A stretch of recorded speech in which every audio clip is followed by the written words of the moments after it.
every living creature uses energy. While some burn it in a blaze of activity, others spin it out in a leisurely fashion.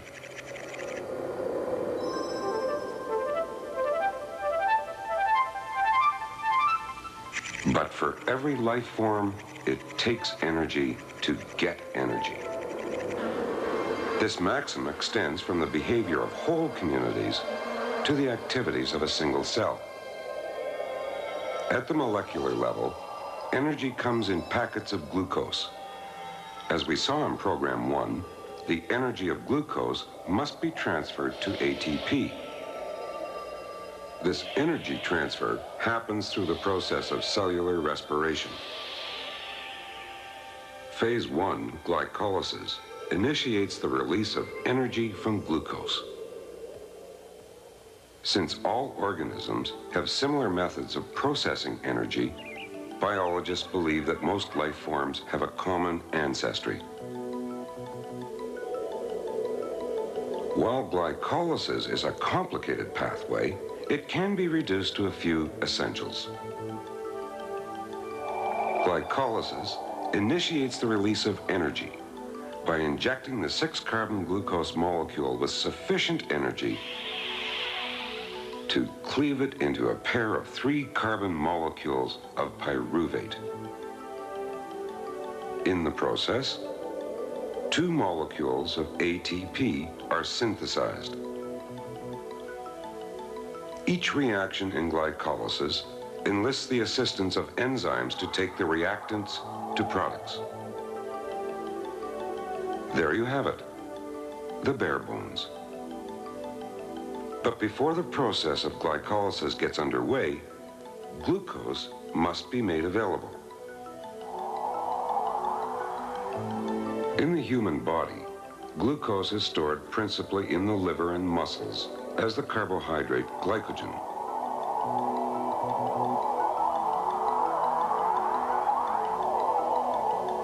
So glycogen acts as the storehouse of glucose in the body.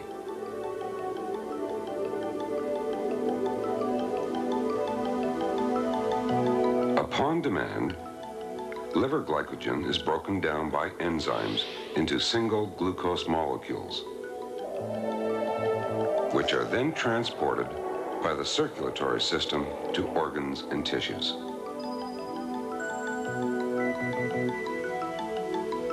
At the lipid membrane of a cell, glucose crosses through a protein tunnel and enters the cell cytosol, where glycolysis will take place. While the aim of cellular respiration is to provide an accessible reservoir of energy for the cell, the first half of glycolysis actually requires the input of energy.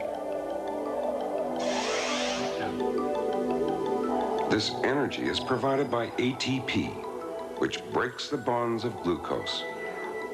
But as we shall see, the sequence of reactions in glycolysis will eventually produce a net gain of ATP molecules.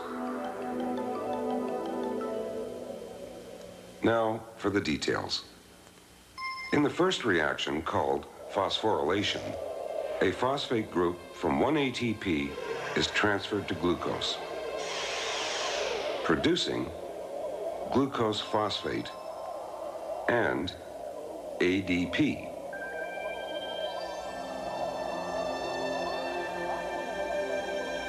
While half of ATP's energy was used in the reaction, the remainder is held in the energized glucose phosphate. The placement of the negatively charged phosphate group on the glucose confines glucose phosphate within the cell. In reaction 2, the committed glucose phosphate encounters an enzyme and is reshaped to fructose phosphate. In reaction 3, fructose phosphate reacts with a molecule of ATP, producing fructose diphosphate. Up to this point, glycolysis appears to be a fairly smooth process, with one reaction following another. Glucose consumes 1 ATP to form glucose phosphate, leading to fructose phosphate, and with the use of a second ATP, fructose diphosphate.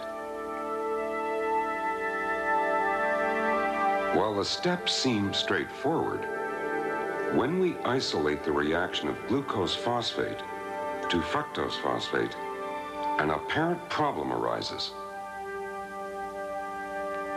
Fructose phosphate is a highly unstable molecule that has a strong tendency to revert to glucose phosphate. Were the reaction reversible, glycolysis would grind to a halt.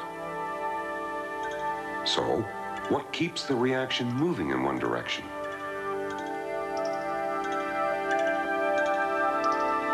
The answer lies in the concept of reaction coupling. As each fructose phosphate is formed, an ATP immediately reacts to form fructose diphosphate. In this configuration, the stable fructose diphosphate does not revert to glucose phosphate. Now, like coupled boxcars, as each fructose phosphate is used, a glucose phosphate replaces it. And for each glucose phosphate used, a glucose molecule is brought into the cell.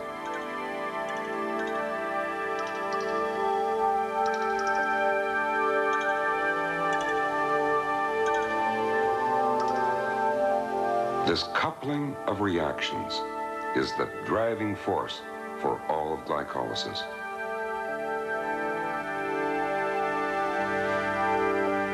Let's pick up glycolysis in reaction 4.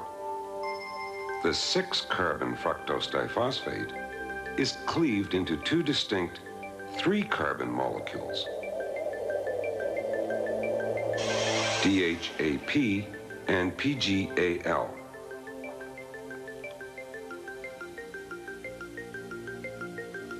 In reaction 5, DHAP is converted into a second PGAL molecule. The 2 companion PGAL molecules now continue along the pathway. And that's it, the first half of glycolysis. Let's review the process. Glucose, glucose phosphate,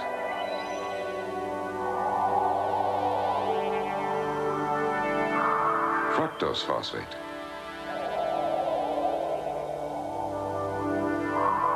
fructose diphosphate,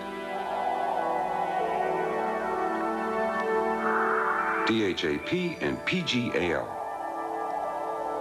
and finally 2 PGAL molecules. In summary, ATP infused more energy into the 2 PGAL molecules than contained in the parent glucose molecule. In the next program, we'll follow the fate of PGAL through the second half of glycolysis.